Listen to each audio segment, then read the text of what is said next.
welcome back to another edition of the Morning View.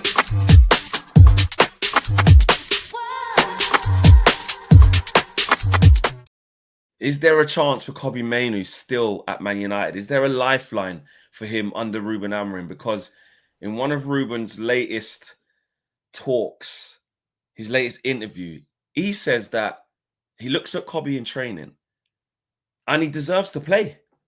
He should be playing. But his problem is, essentially, is that Casemiro's playing too well. And essentially Bruno, the guy that he told us he was up against for a position in that midfield, is also playing too well. But it's the first time he's kind of publicly said that he's doing everything I want him to do in training. If I could, I would start him, but I would have to take one guy out who's also playing very well, because the team actually is in decent shape right now. But Kobbie deserves to play. Do you think that's just a lip service because it doesn't matter, Kobbie still can't play? I've seen some people say a loan for Kobbie in January, just to the end of the season, would suit all parties. That would be brilliant. But then there's AFCON coming up. What are you guys saying? Is it just the same for Kobbie? Or is that Amorim's way of just explaining what he sees, or just trying to calm it down a little bit? I think he's saying what he sees, but it's still not enough to take out Casemiro, is it? It's still not enough to take out Bruno. So let me know what you guys are saying. Is there a lifeline for Kobbie Mainoo at Manchester United this season anyway? Obviously for the future, yes, but this season. Smash a like on the video, subscribe to the channel if you are new. We're going to talk about that Amorim Kobbie hint. And Troy Deeney, my guy Troy. I've just sent him a voice note as well, because I've woke up to some crazy quotes. He's gone in on Benjamin Sesko, absolutely gone in. And maybe we'll try and summon him to be accountable for some of those, discussions, those comments. Yeah, we'll see. It might not happen, I'm just saying. But we're going to talk about what he said and maybe why he said it. And Amorim talks Spurs as well, the big one tomorrow, 12:30. There is a preview coming out later on today with myself and Fuad as well. Shout out Fuad. There's a lot going on. There's a lot going on there. There's a lot going on indeed. Good morning, folks. Welcome to the Morning View. Be sure to smash a like on the like button. Be sure to subscribe. Let us know where you're watching in the chat, as per usual. The global audience. And also be sure to let us know what the weather is like where you are as well. Yes, Flex mentioned, is there a lifeline for Kobbie Mainoo? Is there a lifeline for Kobbie Mainoo at Manchester United? Is there still life left in his Manchester United career? And speaking of life, here's how you can live it to your fullest. Yeah, all you got to do is be optimised. Today's video is sponsored by our friends at Oxford Natural and their all-new natural supplement, Optimum Day and Night. Thousands across the UK, USA and beyond are smashing their health goals with Oxford Natural. Optimum Day gives you steady energy, curbs your cravings and keeps your metabolism firing all day. Optimum Night helps you relax, get restorative sleep, recover and keep burning fat while you rest. It's not a magic pill, but it will help you reach your health goals. Check out some of the incredible results. Two of our own, OWEN, lost over 100 pounds in 10 months, and KG dropped 30 pounds in 4 months. In 8 months, football legend Michael Owen lost 35 pounds, and Robbie from AFTV, Don Robbie, lost over 80 pounds. And in 6 months, Anita, an award-winning immigration lawyer, lost 44 pounds, and Linda, a law firm executive, lost over 50 pounds. No gimmicks, no needles, just results. Oxford Natural, let's get to work.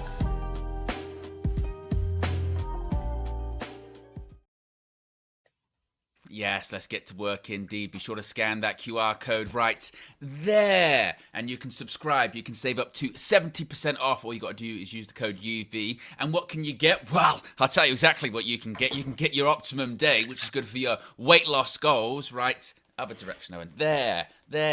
You can get your Optimum Night, which is good for your restorative sleep, right there. It's not see-through in real life, it's green, but the green screen, chroma keyed, if you will. Yes, you can get them individually. You can stack them however you want. You can get your... I'm building up, I'm getting even more energized as I'm doing it. These are getting bigger every morning. They're getting Everyone's looking forward to it, bro. I know. I'm just thinking in like a month or so time, this is going to have like full on effects, fireworks. It's going to be so much, isn't it? But indeed, all the information as per usual is in the video description below. You can use the link. You can scan the QR code. Link's also available in the chat. Get optimized today. Yes. Flex, as you mentioned. You spoke about Mainoo. We spoke a little bit about this on the on Trafford Talk last night. It was a different story. It was about how Fabrizio Romano had said that still has these sort of loan options available to him in January, and he will. Of course, Yeah. West Ham have seemingly offered him a guaranteed starting spot. He's still on the shortlist for Napoli. So James, myself spoke about this last night and saying it's a complicated matter. It's not going away anytime soon. The reason it's not going away anytime soon is because Cobby still can't get minutes against Nottingham Forest at the weekend, right? Last weekend, you're 2-1 down. You're looking, how can we turn the game around? Can we bring someone on? Cobby doesn't even get minutes. And, you're not even bringing anyone on to change the match, not even getting minutes. So this issue isn't going anywhere. But then the same reactions are still there of, yeah, but AFCON and injuries and this, that, and the other. The time will come. He's still a young guy. Don't worry about that. The other pushback is, it's World Cup year. I want to play in the World Cup. This is a big World Cup. Well, Ruben Amorim has said that actually he kind of sympathises with Mainoo, really, and he understands the sort of how maybe it's not completely a fair situation. He said, I see Mainoo training, and he deserves to play, but then I have to take out one guy that's playing really well in, I guess, Bruno Fernandes. It's not even really a Casemiro for Cobby kind of scenario. I know he did technically do that against Brighton, didn't he? Did Bruno and yeah, Cobby he did. For 10 minutes and then went, not doing that again. Yeah. not doing that again. Yeah. And this is kind of the complicated matter of it all, is that it doesn't feel like it's going to go anywhere, does it, this one? I still don't know if he goes in January. I just don't know if I can see that being a thing, unless we got some kind of replacement, maybe. And this is what James and myself were saying on Trafford Talk, that I feel like any other year, this wouldn't probably be that much of an issue. You would say to him, look, Cobby. What, because we'd be in Europe? Well, for a variety of different reasons. One, like you said, the European situation. We're in a bit of a freak year for United in the sense that we've got hardly any games. Usually, we've gone from having the most games, some of the most games in Europe. Like certainly in the Prem, we were like the Premier League team that's played the most games across Europe, because we had obviously. We went really into the latter stages of these cups, whether it was Carabao, FA Cup.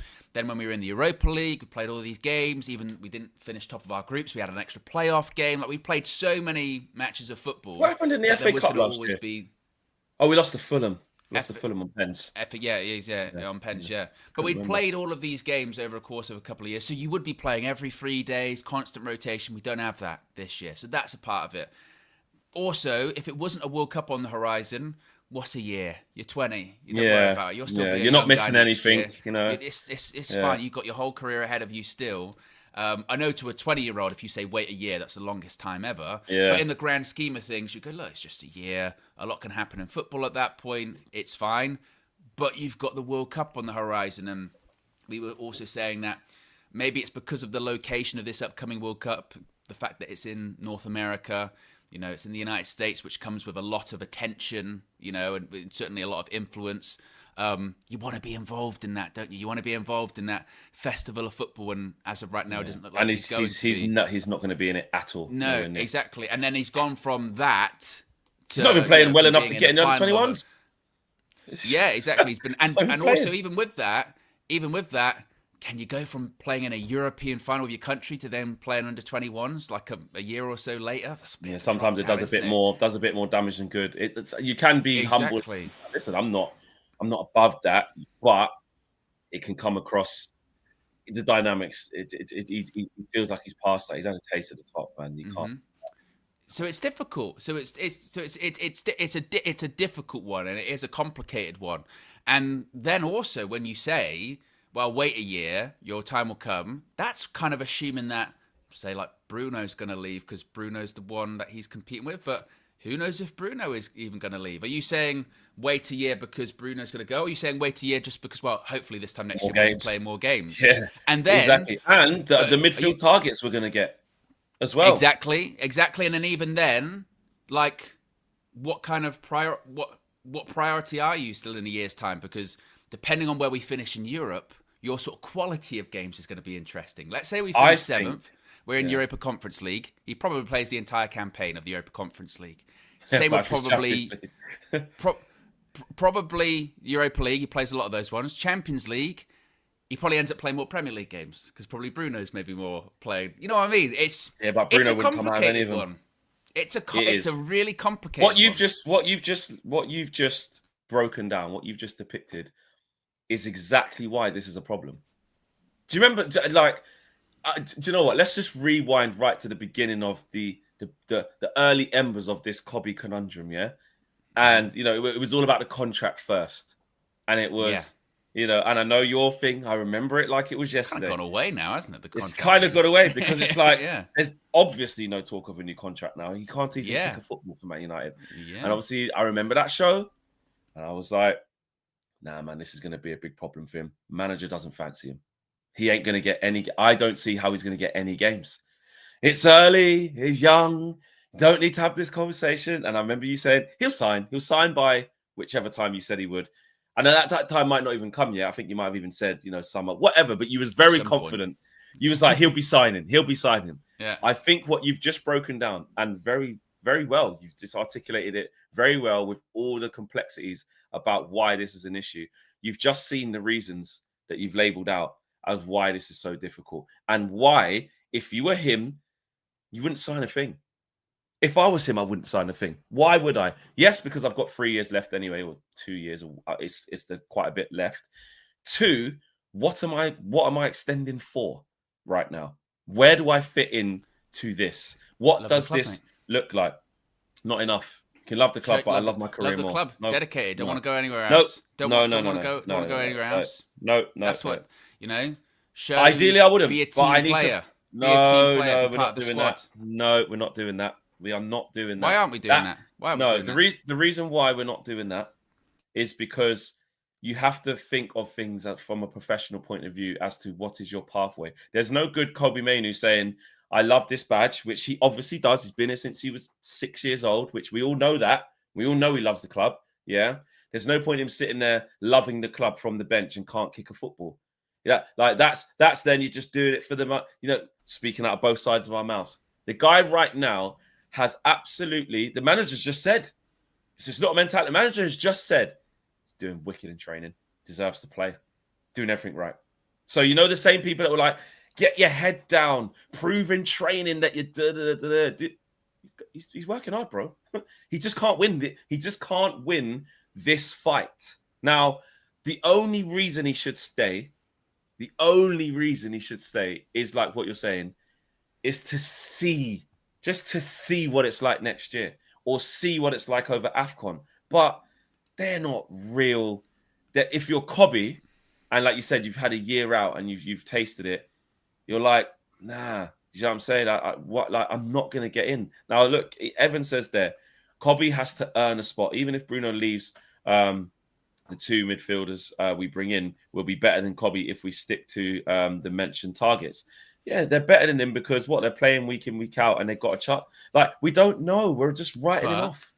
But this is the other part of it. If your playing time rather is limited, when you do have those moments, you've got to kick the door down as well, do you not? This is the other.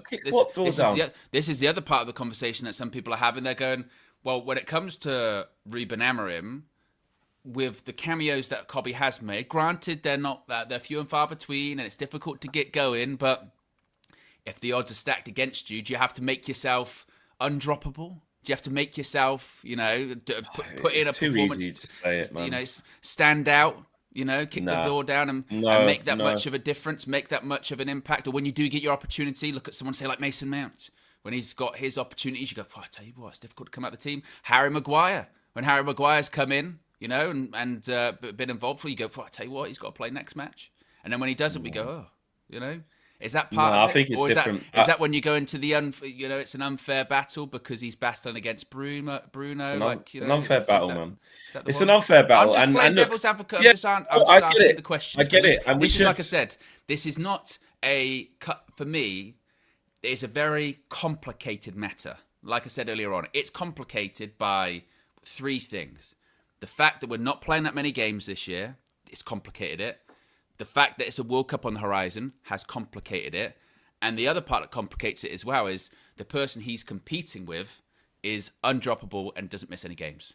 Exactly. So you've just stacked up all so what's the the solution? What's the Exactly. solution to that? Really, do you know what? Look, selfishly, and this is like really selfishly, I want Kobe to just stay and see how it develops. Like I know you're not playing, and this must be so shit, but just stay longer, man. There's got to be a corridor. I'm there hoping like there's got to be something that just clicks, or you came in for that one game because Casemiro, I don't know, got a hamstring injury for 3 weeks, and Ugarte wasn't great, and he just chose you, and it just what like I'm just hoping. Deep down, I'm like, nah, I'm not. I can see it's not going to happen. But selfishly, I want to see him stay. But logically, bro, I look at it and I go, when we go and invest into midfield, like we're going to invest into midfield heavily, whatever that looks like, whether it's any of the big three that we've been mentioned out of the Baleba, Anderson, Morton, whether it is or it isn't, whoever it is, we're investing big into that area. Even then, what does that look like for Kobe? Even then, like if we go and spend 60 million on the next up and coming midfielder, or maybe even more, depending on what it looks like with the target, what does it look like? What does that look like? Casemiro goes because we don't give him a contract. We're assuming. We still don't even know. There's so much we don't know yet. And that's why I'm like, because all the pieces of the puzzle haven't moved yet of the jigsaw, that's why I want him to stay. However, what could be the best thing? Because also, this is a young player that we really love and want to do well. What's best for him is not sitting on the bench, not playing. What's best for him probably is to start for someone on a real short term, little 6 months, go from January to the summer, just get yourself back in. There's no obligation or option or nothing. It's just a straight loan, 6 months. Maybe not a West Ham, which could be a relegation battle, but maybe it is best for him to just get a loan to Napoli for 6 months and just play. You say that though, Flex. This is the other dilemma we were saying about the loans last night too. They're different kind of loans, aren't they? Because if you go to, let's say you go to West Ham, you're not going to West Ham to be like, right, well, I'm going to go there and like West Ham, I really care about how well they do in the league or their long-term plans. You just be professional. Because Kobe's, no disrespect, but he's too good for sort of a West Ham that's fighting a relegation. You feel like even with, he's not done loads in his career at this point, but what he has done should be at like a bit of a, a club that's a bit higher up the league, higher up the table. So if he was going to West Ham, it would be strictly about, I just want minutes. You know what I mean? I just want minutes. I don't really care how well West Ham are doing in the league or whatever. It's just about minutes. You go to Napoli, it's a bit of a different conversation though, because if you go there and then you do have, win the league, playing, well. and they're competing for playing Champions League as well, then your head can get turned a little bit and go, you know what, actually, I might want to sort of stay here. I kind of like this. I kind of, you know what I mean? I know some ex-Man United players here, Hoyland's here, McTominay's here. Okay, yeah, maybe this is what it is. So they're very different low moves as well. And then you get into the territory of, can you even afford to kind of let Kobe go in the sense of, right, if you do let him go in Jan, and you're saying, well, we'd have to replace him. Are you going to be able to sort of replace Kobe with someone that's of an equivalent quality? Or is it about someone that isn't necessarily as good as Kobe Mainoo, but someone who can fit in the team better than Kobe Mainoo? So someone who's a bit more of a sort of like for like, let's say with, well, whoever comes in. If they're competing with Bruno, they're there to sit on the bench or maybe just be backup rotation if anything happens, basically. Or do you sort of go like, okay, we get rid of Kobe on loan, we bring in a Conor Gallagher on loan, who's a bit more sort of what I'm looking for, and that can help us out for the rest of the season, right? Is that what we're Something doing? Something like that. Yeah. It's like, again, I'm sure that when they're having these talks and they're having these conversations, these are all of the things they're kind of trying to weigh up, going, all right, if we were to let him go, what would that look like? And okay, who would we be letting him go to? And we would want to come back. You know what I mean? How do we figure this one out? And his contract. So it is a complicated one. One thing is for certain, like you said several months ago, and what's clearly obvious. I know I've seen some people in the chat go, "Oh, why we keep talking about this?" It's because it's not going away. Like this one isn't going away anytime soon. Like different circumstances in games keep coming up whereby either he does get put on the pitch, and then 10 minutes later, Amorim goes like, holy shit, this isn't working. Change. I need to change this. Bring someone else on. Ugarte, you're coming on. Or, you know, he just doesn't get on the pitch at all, like against Nottingham Forest, and you go, but we're 2-1 down. You know, you're looking to change the game. You're looking towards your bench and going, all right, who have I got to come on, maybe get us a goal, turn the game around? He's looking at the bench, looking at, with Kobbie Mainoo being one of those options and going, no. My best option's who's on the pitch, even if they're a bit tired. My best option's that. And that's what he did. And to Amorim's credit, he's right. We got an equaliser and we could have won the game. We got one cleared off the line. So everyone's kind of right in this situation. I think Amorim's technically, with what he's seeing at the moment and the way that he sets up the team and he wants to set up the team, it doesn't feel like there's a spot for Kobbie. You watch the game, and when Kobbie does get minutes, you don't really feel like he's the most comfortable in there. So you go, okay, Amorim's kind of right. But then I think Kobbie's also kind of right. I don't see it as a Kobbie bashing down the door, I deserve to play, I'm bigger than the club. It's not that. I think it's just a guy that's desperate to play and also just desperate to try and play in the World Cup. Being like, oh my God, I'm going to miss out on the World Cup.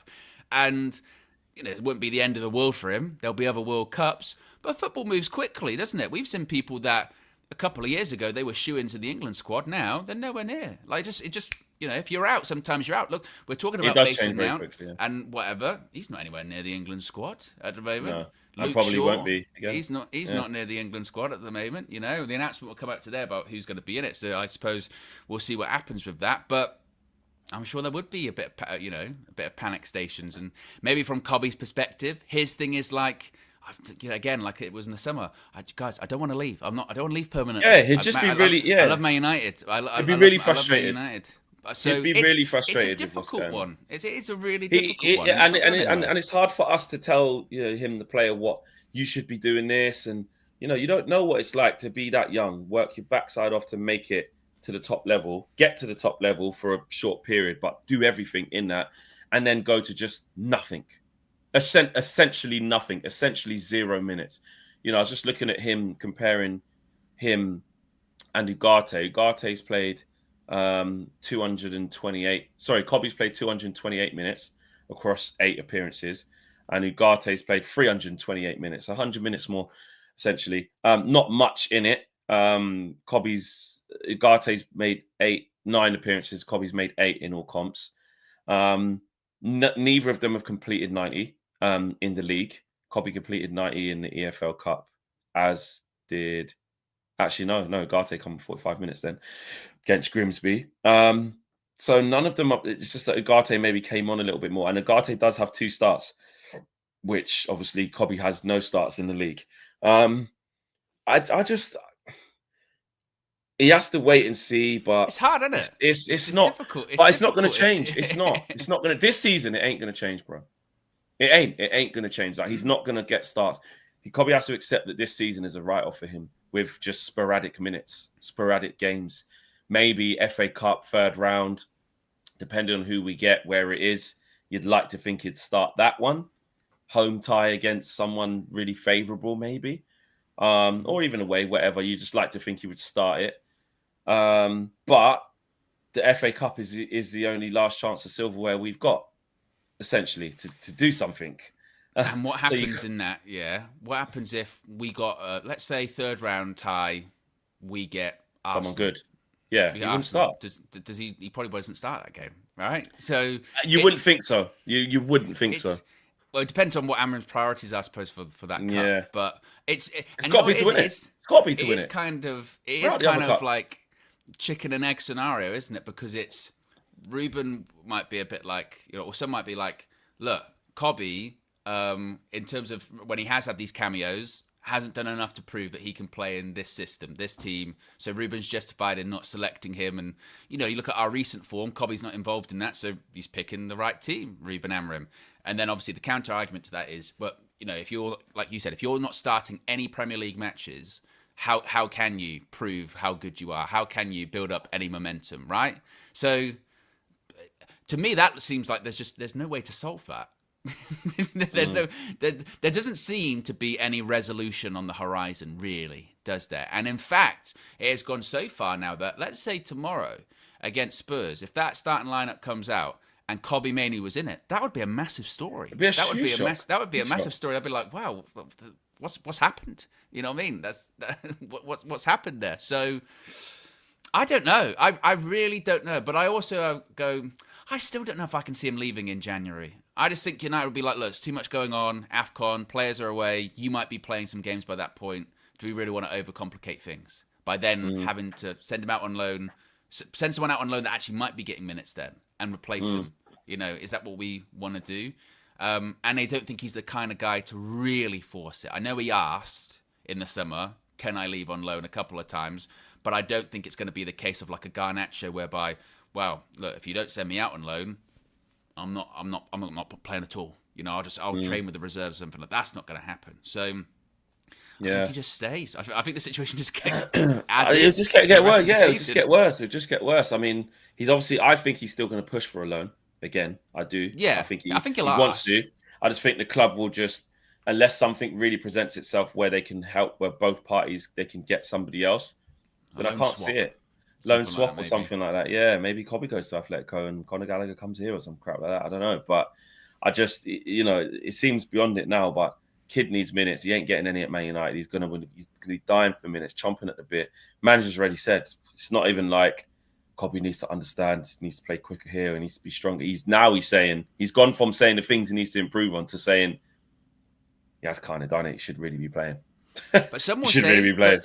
Someone said, well, does he need minutes? He's 20. If this was most other 20-year-olds would be going like, it's not the end. Yeah, like his whole career isn't ruined from this. It's fine, No. But it's because we know how good he is, and it feels like it's a waste. It feels like he's someone who could be helping us be even better. But when you look at this the time construct next year, of the team, it might not be a thing at all. It might not be a thing at all. We might be in Europe by that point. Bruno might have left. And then Bruno might have left, or we might have different. You know what I mean? You know what I mean? It might, in the sense that, I mean, I know, like Leo says, does he need minutes? But it's just. My point being is that this is going back to the learnings that I've had recently. Flex. I'm trying my best not to be as reactionary as possible. If you were going to be completely calm and rational about it and take a step back, you could go, well, actually, again, this time next year, if Man United are in Europe, he might be playing actually quite regularly, and it's not that much of an issue. And we look back on this time now and go, you know what? A year ago, we were getting right in a tizzy about Kobbie not doing this and not doing that. I like the optimism, Owen. I like the optimism. It might be a thing where it's actually, are we twisting ourselves into all of this for no reason? I just think with not that much of a big deal. Look, huge shot says Why'd you read that one? This is funny. What was Cole Palmer doing at 20? No, because it's true.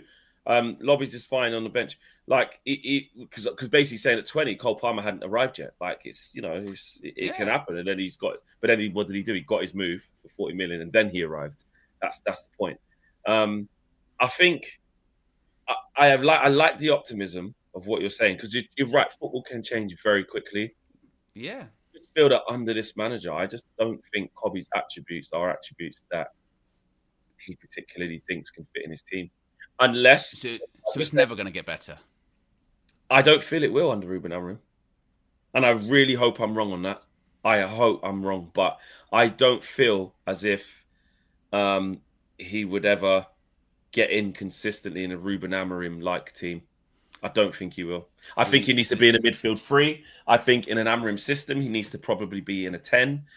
Or unless something unforeseen like Bruno does leave and we get like a top runner next, like say you got an Elliot Anderson in or someone who could really marshal, then you go, right, let's go Kobbie and Anderson. Let's see what we got now. It's a new era. That Bruno magic's gone. Because there's also a big transition to happen at Man United of what that day actually looks like. Although you've added Bruno and Cunha, Bruno is still like essential, like he's still Bruno. Like, do you know what I mean? And it's hard to imagine a world without him. And I'm not scared of that. I'm not like, no, oh my God, we can't. You know, we're in that bit now where year by year, you're not sure with Bruno now. Anything can he's come very, very close now a couple of times to leaving, especially last summer, as well documented. So now it's fair game. He's 31. Obviously, he's still supercharged to be here, wants to be part of it, of when we turn it around. And, you know, it would be great for him and for us to see him be here if we can turn it around and win major honours with him. He deserves it. But we're in that bit now where anything can happen. He might even go for sod this. I'm going buy him for a year, man. I need to collect. I need to, you know, we don't know. But he could leave and we go and get two big midfielders where you go, right, Kobbie can play with one of them. But my gut feeling is that under this manager, I don't think he ever gets in as a main starter. I think, again, with that, we would have maybe 6 months ago, about 6 months ago, 9 months ago, said the exact same thing about Casemiro under Ruben Amorim. Casemiro is never going to be playing under Ruben Amorim. Now, he's one of our most important players. He's arguably our best midfielder. Not even arguably, he's our best midfielder. So my feeling is with that is that things can change quickly. And actually, when we do look at this time next year, it might be totally different. Totally different because we might be playing more games. He might be a much more integral part of the squad. I think the biggest issue is the fact that it's a World Cup year. That's the one. If it wasn't a World Cup year, I think then it would be calmer and cooler heads would be prevailing. That World Cup lingering and the size of it, the scope of it, and also the fact that, look, England are one of the favourites for it as well. You know, if you want, not only do you want to be missing out on the World Cup, do you want to miss out on possibly winning the thing? Bloody hell. Exactly. You know what I mean? That's lingering over it too. So it's a difficult one. It's a very, very difficult one. I just don't know if I see anything changing, honestly, in terms of the immediate future, in terms of him going in January, this, that, and the other. I'm not sure. And because he's still got time on his contract, I think it also could be a one where they just wait. They just wait, and we'll see what happens. Maybe. Yeah. No, I agree. I agree. It's going to be. This is a very much. What date is it today? 7th of November. This is like a.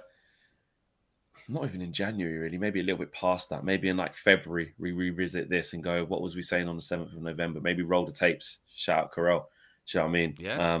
Maybe roll the tapes HMRC and be like, right, here's what you said on the 7th of November. And we both go, well, it's exactly the same. He's still just unused sub or just, you know, or we go, look, he's on loan. He's gone. He's gone. Yeah, he just couldn't bear it anymore. This time next year, you know, we're or even playing further back, Champions League games and we're going, last year we were getting all worried about Kobbie. Look at him, he's playing these games now. What will it be? Yeah, exactly. What will it be? I think it is very difficult to give a definitive this will definitely happen. That's for sure.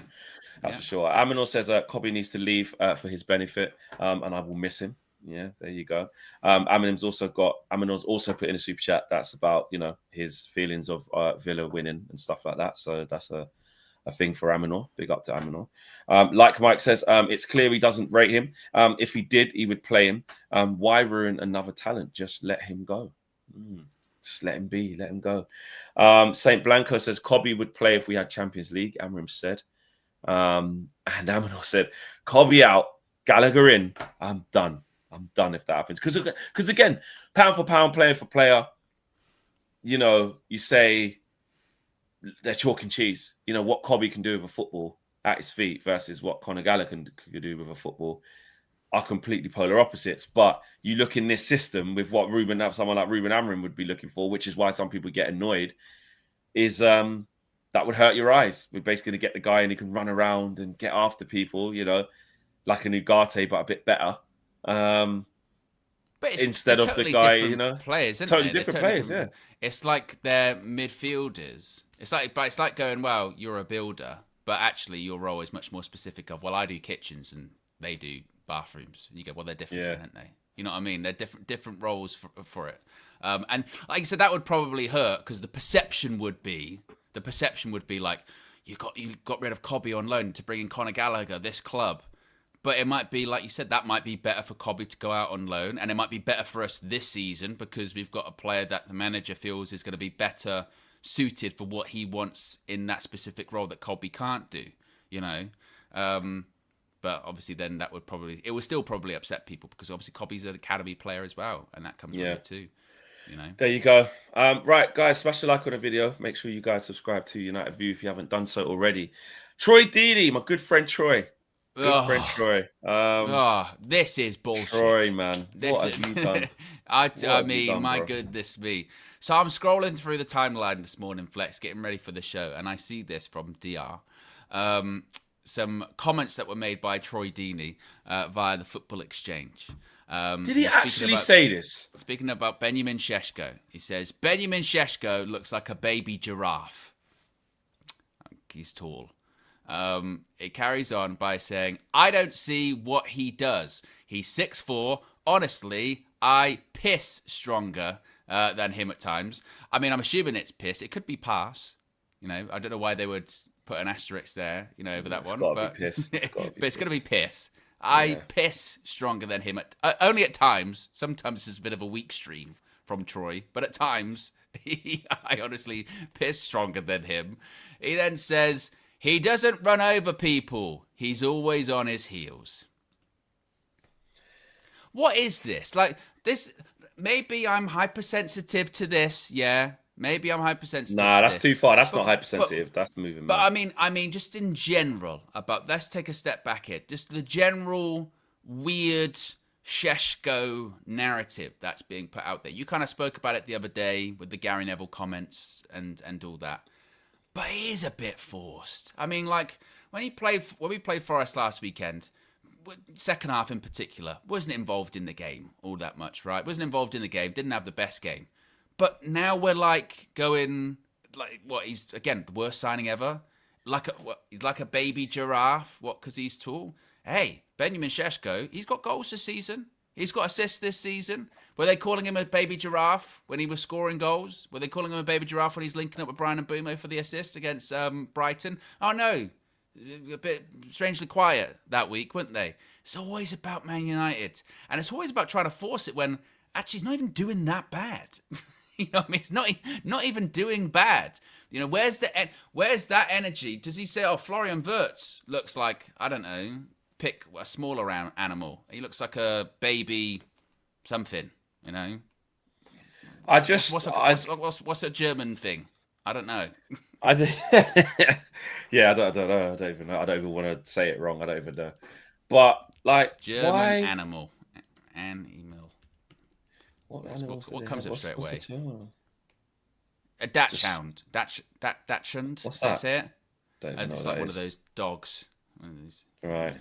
Maybe. Something Troy, like I don't know what you're doing, bro. I'm not gonna dress this up. Troy, bro, you know, like when you know somebody. It's bullshit. It's bullshit. Like, that's what it is. What I don't do is like if you know somebody like personally, or you can contact them or whatever. Like, oh, I don't want to like say it. It's Troy. Like, I don't want to leave it. Fuck that. I don't know why he's saying that. I don't know. I've messaged him immediately to be like, bro, what is this? What is this? What do you mean? Did you even say this? And if you did, why on earth have you said this? It could be further off. It couldn't be further off a visual representation of what he is and what he's been doing. Yeah. It's just showing that maybe you're not watching him, bro. I mean, you must not be watching him, Troy. Like, what? Yeah. And also, when you're starting going down, like you say, just that the giraffe thing, I could piss for more of it. This isn't like analytical breakdown. Like, you know, Troy's on Match of the Day. Do you know what I mean? Like, this isn't like I would listen. Troy's been there and done it. What I don't get onto is like, oh, what did Troy ever do? You know, he only scored against Leicester. That's his very successful career. Listen, man scored hundreds of goals in his career. Yeah, man's been Watford captain. He's played in the Prem. I don't do that. I don't get involved with like you can't talk because you never played at this level. He's played in the Prem many times. Watford captain. That's what I'm saying. I expect better analysis than Troy to just call him a baby giraffe and rare. And obviously, Troy's got that side to him where he don't give a shit. He just say what he feels, and that's fine. But I don't get why he's saying that, bro.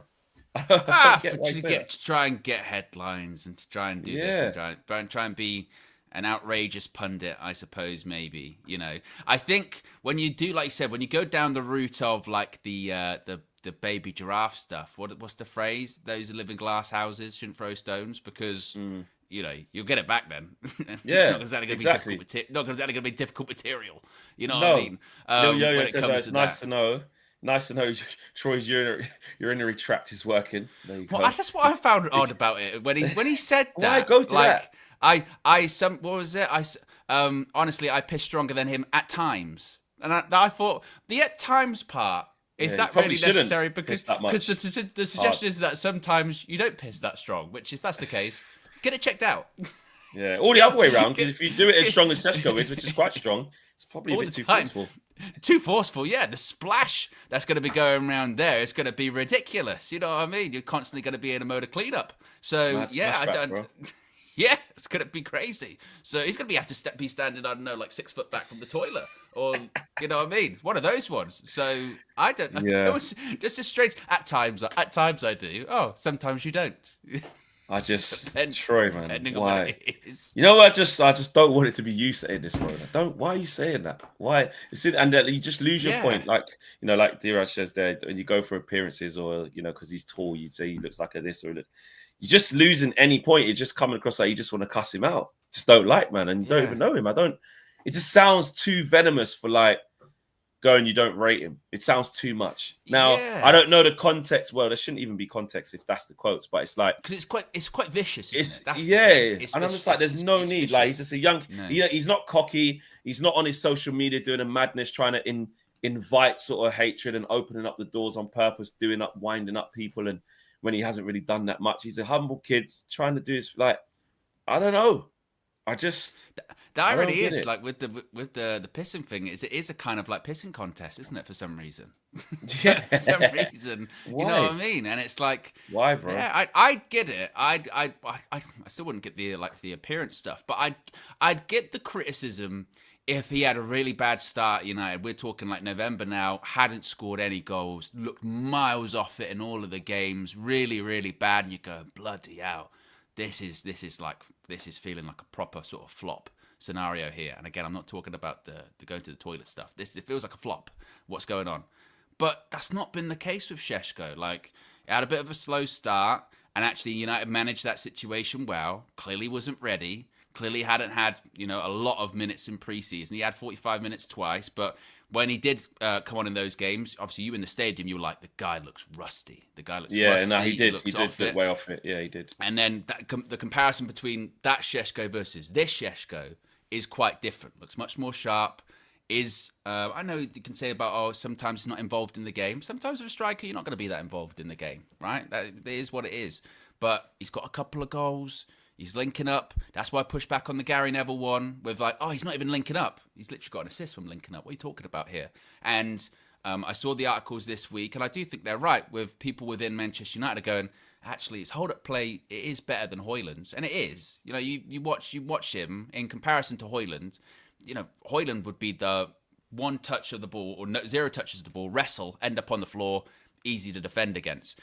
That's not the same with Sesko. His hold-up play is better. This sort of striking play is better. And it's still really early days. You know what I mean? It's still really early days when it comes to that. So we'll see again what happens at the end of the season, because for me, I get the impression that come the end of the season, those people that are being really critical of him, not like the people that are going, I still got a way to go, but the people that are being really critical, like the Troy Deeney stuff. Too much. I feel like they'll eat their words. I feel like they'll eat their words because it'll be as obvious as it is quite now, which is it feels just a bit sort of, hating, really, doesn't it? You know what I mean? Pick the Man United player. I always go back to it because it was bullshit, and it's still bullshit. If people just want to come after our guys. That Athletic article with he was the worst signing of the summer according to the anonymous agents. You go, come on, man, come on. That's when you see all of this stuff, like the narrative around him. It's bullshit. It's bullshit. Yeah. Worst signing of the summer. What we're talking about? This is bullshit. Terence Pace says 3 out of 4, 3/4 of those wannabe pundits must have some agenda against United. If Sesko was English or doesn't play for United, 100% they would go easy on him. If he was like playing for Liverpool, example. He played for Liverpool right now. Oh, God, or Newcastle. Do you know what I mean? He needs time. He's got following Ekatike's footsteps. Tell you what, it's really not Ekatike, sorry. Isak. Difficult. There's lots going on. If it was Liverpool, there's been a lot of moving parts, a lot of people in and out. You got to be careful there. If it was Arsenal, if he did end up going to Arsenal, well, look, they still got a really good team, and it's going to. They're still top of the league. So. Gyökeres isn't doing any better than Sesko. He's arguably doing worse than Sesko. Struggling. You know what I mean? It's not. You know, he scored. Was it similar amount of goals? I think it is. Right. He scored 6. I think he scored double. And a couple of penalties as well. You know, it takes some time to adapt. And on top of that, Sesko's a young guy. It's not as if like Gyökeres is how old is he? 27. 27. Sesko's at early 20s. So 22. Yeah, like there's time. it's all right. It's just waiting to, and until we get that striker that basically hits the ground running and scores loads of goals every game. And even then, everyone's not going to shut up about it. Even then, there'll be an issue with if we had a striker that scored every single game, right? Because we have had this even when Ronaldo came back, then that gets turned into. Yeah, but they're trying to play through him. They're trying to play through him. Everything's trying to go through the striker. Yeah. Everything's trying to go through the striker. That's the problem. You know, there's always going to be an issue, isn't there? There's always going to be a problem. Exactly. Exactly. Lil Yo-Yo says maybe he's taking the piss. I'll see myself out. Yeah, you get out of here, Lil Yo-Yo. Nice. You get out of here. But it's true. It must be. And if I ever do get a response from Troy, I'll let you know. Hopefully we can get him on to be accountable. For some of these things, but nothing as yet. There's a couple of bits that Amorim was saying. I know you covered a lot of them yesterday, Owen, with James. There's this one here I just saw about Brian and Bumo. There was some other stuff I wanted to bring up as well. Brian is really direct, he says, and we missed that last year. The way every time we have the ball, and you can see in the 4th goal that we scored against Brighton, you can sense when the ball is going to our defender, he's already run into position. And these kind of things, small things that people don't see, are massive to turn our team into a more dangerous team. We see it, Ruben. We see that with Brian Mbeumo. Such a threat. Rightly so. The player of the month. He's such a threat. He's always active, whether he's coming short to keep possession and can absorb contact without losing the ball or win a foul. He's brilliant at that. Whether he's running in behind and it's just one long ball into an area and he's there, whether he gets the ball and takes it past people or runs at people or bounces it off a couple of players and, little 1-2s. He's just technically sound, super strong, knows where the back of the net is, and understands what it's like to be at a club like this. And it's brilliant. He also says on Mateus Cunha, Cunha is a maverick. Cunha does things that it's hard to find in some players because he plays with the ball, but he has an aura that can do something to the opponent's heads. And that is really important. Aura.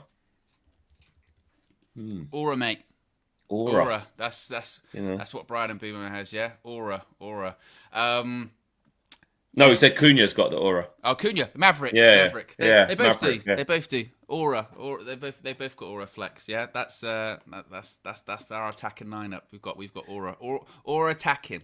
Aura striking.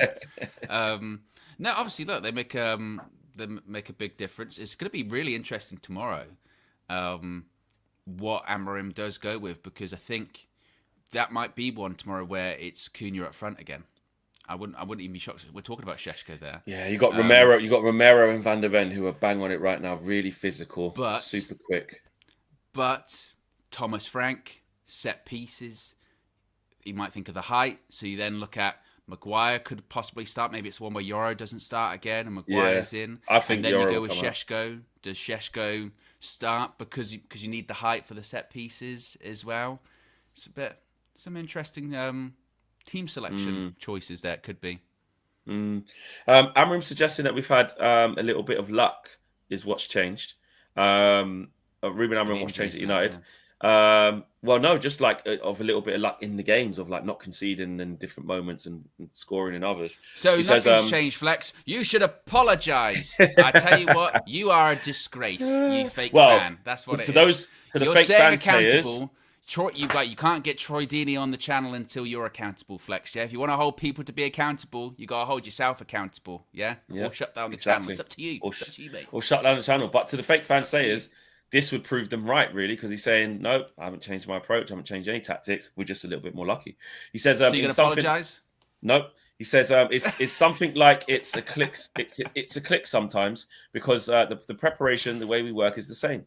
But sometimes you need a little bit of luck. and I felt that we were really competent during the games, but especially against Liverpool, we had some luck that can help us to win games. And when you win games, you bring the positive thinking to our teams, and everything is so much easier on the pitch, outside the pitch. We know that our team has a lot of talent. We just need to be positive into it being confident. So he's basically saying that just a few better margins have gone for us, and there hasn't really been much. He's not really bringing himself to saying, I tweet this and I tweet that. We added what I would have liked to have heard, maybe because it suits my agenda, I don't know. But what I would have liked to have heard is we had meetings with the players and we had to adapt some things, and but obviously Ruben saying, well, no, nothing's changed. To have heard that. You would have liked to have heard that, but maybe you're not going to hear that because that's what he's saying is not the truth. Yeah, so then I must be wrong. I'm wrong and Ruben's right. Simple as that. Obviously, what I would say is obviously going long and kicking it really far. Do you just want to sort of just by yourself here, just kind of just maybe not apologize, but just kind of now you've heard that. Do you want to just kind of just accept it and move on? Address some things. Maybe do you want to just address some things? I want to address the fact that I believe that I can remove myself just so it's just you, just so you can talk just you to the audience. Maybe. I feel good. There's nothing really to address. There's nothing to address. I think the manager's spoken. He has said that nothing has changed and we're more lucky. So it looks like I was wrong. That looking at us going more direct and more long and not playing out from the back, those aren't changes. Those aren't tweaks. That's luck. He's luckily stumbled across that. That's what he means. It's lucky that we're kicking it long. That's nothing changed. So I was wrong. The manager was right. And when you're wrong, you have to say you was wrong. Nothing has changed. We're just more lucky. Fairs. Seems a bit sort of passive aggressive-y. No, Fairs. Seems a bit. No. Fairs. The manager has spoken. We wanted a bit of clarity over, because remember we was all arguing about it the other day. Yeah, that's what I mean. The guy from the overlap who's paid to make look at what's different, and that's his job. He's done a video talking about the things that have changed and tweaked. Big up Sam. He's done his video, and James and stuff like that. So I think their titles for their videos about what's been tweaked was luck as well. So that's it. We're all wrong. We're wrong. It's luck. It's luck, bro. He is right though. No, in that bit, that is true. He is right. That's one thing. I do agree with that. I have to make that clear. I have to make that clear. Yeah. I do agree with Ruben that actually we have had a little bit of luck go our way, which helped. Like against Liverpool, on a different day, they would have scored more. The fact that he hit the post twice or three times in that game, that helps you, because if you concede in those moments where Gakpo cuts in and whips it, but it goes top corner instead of on the post, those things change. You need a little bit of luck to win games. We weren't lucky against Brighton. We weren't lucky against Sunderland. There's a lot of people saying, "Who's we?" Was it you saying we were wrong, or is it you were wrong? Or yeah, when I'm saying we, I'm talking about the other guys that have made videos sort of looking at tactical tweaks. So the guy from the overlap, I always forget his name. Great guy. He did a video for the overlap, so he was wrong, is what I'm saying. Yeah. James did a video talking about some of the tweaks. Sam from United Peoples, I'm saying we were wrong, not you guys. But I know because their titles were luck. Their titles were luck. I was going to say, I know that James, James's big thing was he was like, no, not really a lot has changed. You said nothing has changed. Okay, we'll take out James then. Take him out. He was right. Yeah, just because. Did he say it was luck? Yeah, basically, yeah. He was just saying, things have just started to click a little bit. It just seems, kind of talking like people are saying, kind of talking for other people here in the chat. Okay. You know what I mean? Well, I won't talk about the overlap where I watched the video that was talking about. No, you just have to talk for them. You can just talk for yourself. Because that wasn't a real video. I didn't really see it, so it wasn't. Well, it's not really the point here, is it? The point is, you know what? Maybe I should, maybe a bit like Flex did. How do you feel, Owen? Yeah. Get rid of him. I apologize on behalf of Flex. Unlike him, I can say that I thought that maybe Ruben had tweaked some things and changed some things. And if Ruben Amorim is saying that that's not the case and it's been the same since day one, then clearly I was wrong when it comes to that. I'm not going to talk about other people. I'm going to talk about other people and other videos or anything like that. It's got nothing to do with it, yeah? What's got to do with it is my opinion. And my opinion was I thought that he had changed some things and tweaked some things. I still stand by there might have been some tweaks, but the reality is, as you've seen and as other metrics have pointed out, that, yeah, it's a bit of luck. You get a bit of luck. That's what happens there. And when you talk about accountability and Troy Deeney, be accountable on this channel, accountability starts at home. Yeah, that's what they say. What's the phrase? Is it charity starts at home first? Accountability starts at home first. Yeah, you got to hold yourself accountable before you can hold other people accountable. And as I've said also, and I've been on record saying this, I have learnt things. I think it's important to learn lessons. With Erik ten Hag, I learnt my lesson of don't get too attached. Don't get too attached with one guy. This is going to be the guy, Erik ten Hag, is going to make the big difference, because when you do that, you go down the tunnel of when it starts going bad, you can't see. You can't see it. With this time, with Ruben Amorim, what have I learnt? What have I learnt? Don't get too high. Don't get too low. That's why with this Cobby thing, I'm going, don't get too high, don't get too low. Because that's the important thing. That's accountability, Flex. Yeah, that was cute, but you did the shit sandwich where what everybody will forget, which I won't forget because I know you. You also dropped in there very, very quickly. Oh, I still stand by there were some tweaks. But that's so you still stand by there were tweaks. So there is tweaks then, so it's not just luck. Yeah. I still stand by that there were tweaks, but I'm also happy. But you're wrong on that. But then, no, but you're wrong. wrong on that. You're wrong on that though. So you're saying both things. So was there tweaks or was there not tweaks? I mean, you know, was there tweaks? Well, I suppose because the manager's saying there isn't. He said it's luck. In the grand scheme of things, then no. There wasn't. No. So just a second ago when you done your solo thing, you said I stand by that there were tweaks, but you know the manager. You tried to do the little shit sandwich like we wouldn't hear that bit, but now you're saying at the time. Now you're saying sure. what? I don't regret what I said. No. I wouldn't go back and change it. Owen, were there tactical tweaks or not? No. No. Right. Okay. So why did you just say you still stand by that there were tactical tweaks just before I apprehended you? Why did you do that? Because maybe at the time that I thought that was I stand by that at the time. That's what I thought. You know why? Okay. Do you know why? Because I was wrong. Because I was wrong. And also, all right, also, mate. Let's not forget here, right? Because you want to say Owen's made for politics. Look at you've been spending too much time around Don Robbie. Look at the deflection. Oh, hold on a minute. You just said you don't speak. This is the guy said he don't speak for.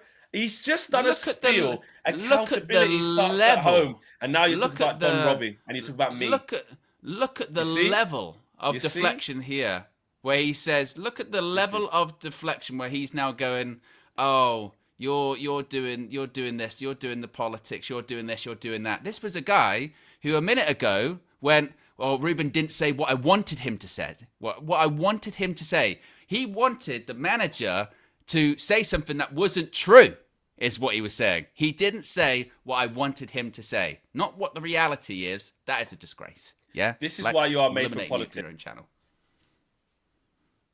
This is why you are made for politics, and it's so true. Within this spiel here in the Commons today, what you have done is dropped two contradictive phrases within your own spiel. Unprovoked. You did this by yourself. The first thing you did was state to us, the people, that you stand by. You said it unprovoked. I was out the stream. You stand by that there were tactical tweets. I've been apprehended by myself about that. You revoked that. And then I haven't finished. And then you said in your spiel that accountability starts at home. Not going to talk about other people. Not going to talk about other people. We're talking about me. We're talking about me. Yep, as in yourself. And then who are we talking about right now? You proceed right now? To talk about myself and Don Robbie and deflecting and talking about other people. No, we're talking about us, the individuals. I could talk about me. You can talk about you. Why are you talking about me and deflecting and stuff like that? You're talking about me. But I didn't play the moral high ground talking about accountability starts at home and you don't talk about other people. I was talking about the guy from the overlap. I was talking about. I've been consistent. What are you doing? You were taking the moral high ground. He was taking the moral high ground by going, those other people. We were all wrong. Disgusting. We were all wrong, is what you were saying. And guys, now you're believe going, me, we're not talking I stand about by me. I stand by there's no tweaks. Half a second later, no, there was no tweaks. There was no tweaks.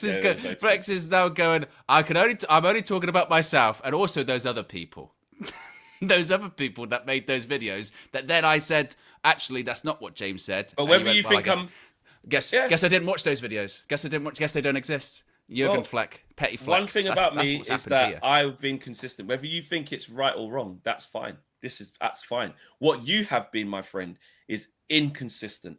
You have not been consistent in what you have been saying. I feel like you're going